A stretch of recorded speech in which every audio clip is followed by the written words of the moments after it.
Hello, and welcome to Money Mystery No More. Maybe you'll be part of the more than 72 million Americans getting a piece of that monthly payout. At least as of June 2024, that was the count. But maybe you won't, because maybe the program will be gone before you cash in. Let's talk about some Social Security truths. You've certainly at least heard about Social Security. Maybe you are seriously counting on that program, or maybe you don't care about it one way or the other. Regardless, you can benefit with this video by just listening and gathering some information for you, your loved ones, or your friends. You'll find it interesting and perhaps be able to benefit from these Social Security truths by keeping it simple. It's awesome. And remember, hit that subscribe button to keep getting the latest and greatest information. Okay, let's remove the mystery. The Social Security program in the United States is actually two separate legal trust funds. Both get their funding from payroll taxes collected by the Internal Revenue Service, the IRS. The trust funds are OASI, Old Age and Survivors Insurance, and DI, Disability Insurance.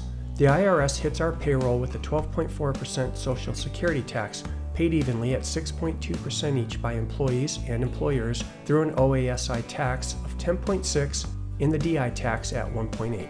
Self-employed folks pay the whole 12.4% themselves. The program absorbs over 5% of the United States GDP, costing over $1 trillion every year. And for the taxpayer, nearly all types of earning wages up to a maximum earnings of about $168,000 are taxed for Social Security. This tax burden is seen on your tax stub as FICA, Federal Insurance Contributions Act, or as SECA, Self-Employed Contributions Act. Most people don't get any payback on this tax until their full retirement age, aka FRA, which is another government-stipulated range. As a retiree, the amount received depends on their retirement age, which determines the primary insurance amount, PIA, paid out. If they retire prior to their FRA, the benefit is lower, and conversely it might be higher if they retire after their FRA. The numbers are skewed heavily against you retiring earlier than the FRA number is.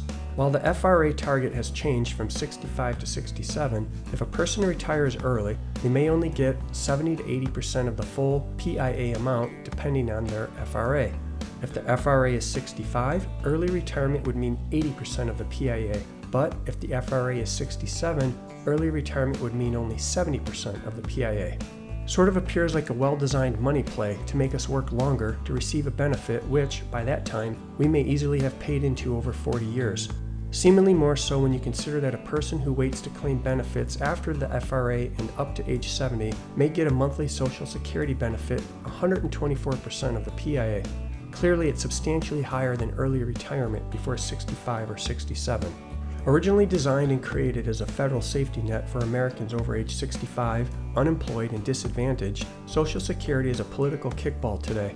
Sadly, it seems to be a tool used to scare people during election years as political parties lay claim or blame about the future of benefits. President Roosevelt, I suspect, did not intend this when he signed SSA into law back in 1935, but it's been modified several times to be a mess of social welfare programs today, and its future is murky. Future forecasting is tough due to all the political manipulations, but the past evolution is clear. Before Roosevelt signed Social Security into law, there were some older and deeper roots. England had poor laws back in the 17th century, originating with Pilgrims and the New World laws. The government essentially agreed they had a role to care for its struggling citizens, the poor and less fortunate. Their public assistance separated their citizens and the relief they received based on them being worthy or unworthy. But it wasn't until about 1906 that the laws were amended to include old age as worthy. Then in the 19th century, things really changed, which impacted the program. The Industrial Revolution was huge, as was the side effect which altered long-established farm life as people moved to cities for independent work. When the 1929 Great Depression hit, millions of people were on their own, struggling as unemployment skyrocketed. In fact, you can read all about this in our Money Mystery No More video titled Market Crash and the Economics Impact. The long-established family structure of helping each other through the hard times by living together as a unit was displaced. During that depression, older people were hit rather hard, which resulted in a myriad of citizen and government attempts to help with financial plans, which typically required federal or state funding. Another change not really thought about often is sanitation and living conditions of Americans. With the general improvements, people started to live longer. While this seems to be great news for people, the truth is older people were not typically working anymore. Plus, they require more attention and care, especially if ill.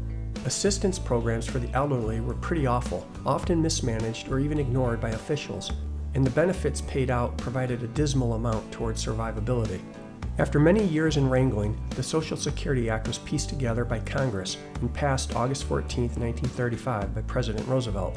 Conceptually, some of the plans were pulled from Europe. Ultimately, the United States plan was for people to contribute money through taxation towards their own future economic security, and the government would manage it.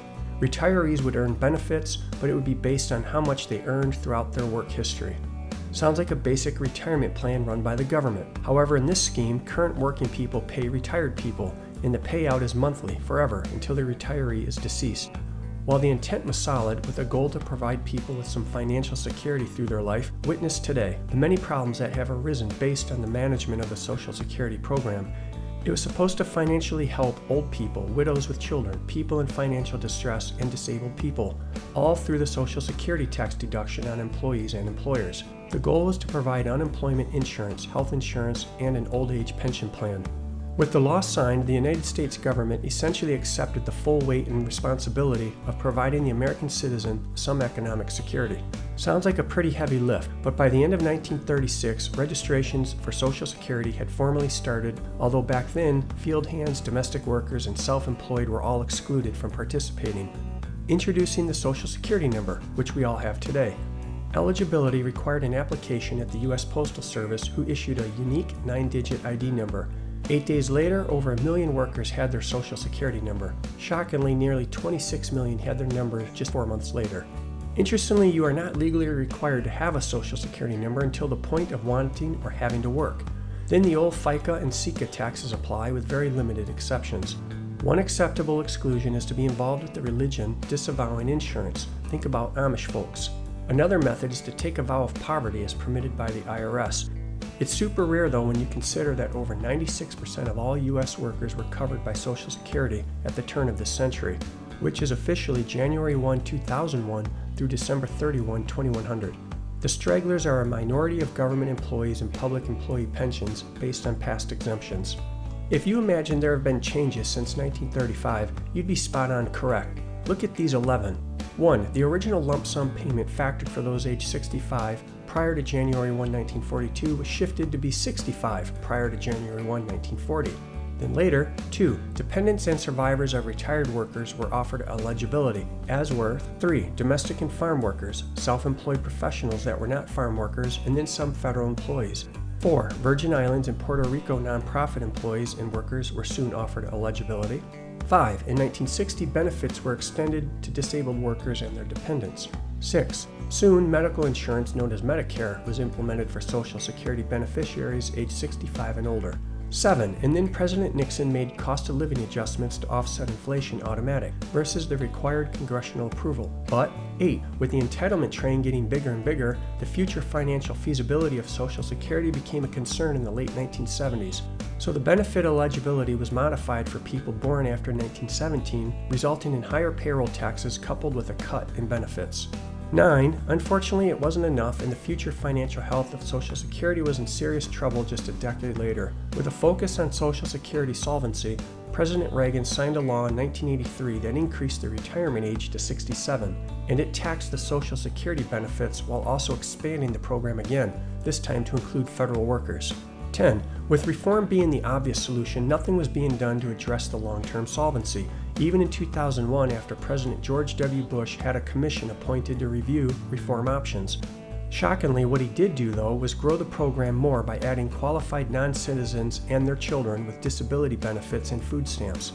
It also grew coverage of Medicare drug prescriptions while eliminating wage credits for the military. And finally, 11, there was a 2% reduction of the Social Security tax rate for 2011 and 2012 by President Obama. However, the 2-year cut did little to address the reality of cost and long-term solvency. Meanwhile, changes to Social Security will continue to include cost of living adjustments, changes to the tax triggers, payouts, and even the retirees, beneficiaries, or recipients eligible. The SSA, Congress, or leadership must address the reality, though. The 75-year forecast is projected to have a deficit without reform. As recently as 2024, the SSA actuaries project the trust will be wiped out by 2035 without reform.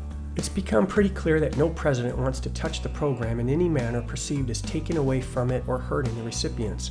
Social Security has sadly become a political kickball and the future path looks murky due to the serious delinquency projections. People will likely be asked to work longer and to retire later at an older age to get benefits, even with the prospect of those benefits being reduced. Most Americans seem to want Social Security to remain active. That's because most have been taxed a lot over the years and they expect to benefit from it themselves. For many, it's thought of as their form of retirement, even if it means higher taxes to keep it solvent and running. Whatever path it takes, Social Security truths is something you need to be aware of by keeping it simple. Remember, hit that subscribe button and turn on notifications so you'll keep getting the latest and greatest information from Money Mystery No More. I'll see you in the next video.